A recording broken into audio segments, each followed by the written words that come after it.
हजुर नमस्ते नमस्ते। आज चाहिँ क्विक है छोटो अलिकति शब्द मेरो 40 वर्ष पुगेर माथि पुगेको दाजुभाइहरू दिदीबहिनीहरूको लागि है। अनि त्यो चाहिँ के भन्दाखेरि चाहिँ ओ न भाइ अब त बुढो भइयो, केही गर्न सक्दिनँ, अब त छोड्ने हो, नाति नातिना हेर्ने हो, बस्ने हो होइन, अब केही पनि गर्न सक्दिनँ है। त्यसरी चाहिँ हार खानु हुँदैन है।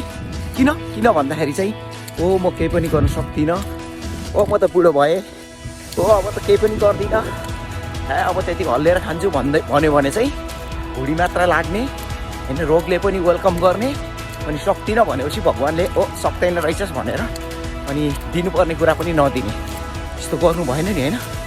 एकचोटि आउने जीवनमा सबै कुरा गरेर जानुपर्छ।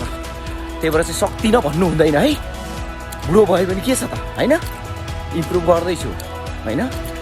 40 किलोमिटर चाहिँ फास्टेस्ट रनरले जस्तो नहानौला, र बिस्तारै कछुवाको पेसमा हिँड्छु होइन। 2 घन्टा कुद्न नसकेला, लौरो टेकेर पनि सर हिँड्छु एभ्रिडे होइन, एक्सर्साइज गर्छु। त्यो खालको माइन्ड सेट हुनु पऱ्यो। किन भन्दाखेरि 20 वर्षदेखि 25 वर्षसम्म ब्रोक नै हुन्छ है। लर्निङ गर्नु पऱ्यो, खल्तीको पैसै हुँदैन। बल्ल बल्ल 25 देखि 35 वर्षसम्म केटाकेटी हुर्काएरै जीवन सकिन्छ। बल्ल बल्ल 40 नागेपछि चाहिँ पक्का लाइफ फ्री हुँदै चाहिँ गएको हुन्छ होइन। पक्का छोराछोरी पनि अब युनि जाने, पढेको ठाउँमा पुगेको हुन्छ, आफ्नो घरदाम बसेर चाहिँ पक्का फ्री पाएको हुन्छ। अनि त्यो जीवन चाहिँ पक्का परिपक्व जीवन हो। ल हेर्नुहोस् त डोनाल्ड ट्रम्प कति पुग्यो होला होइन। ल हेर्नुहोस् त केपी शर्मा ओली मुटु फेरेर पनि देखेकै छ।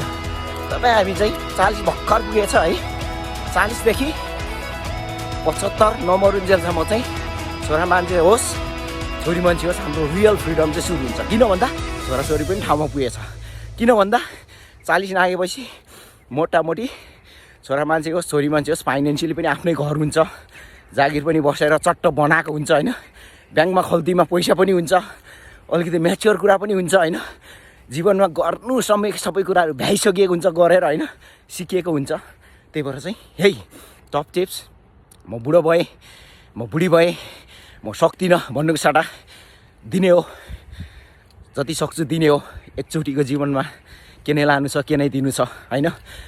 वनको बाघले खाओस् कि खाओस्, मनको बाघले खानु दिनु हुँदैन।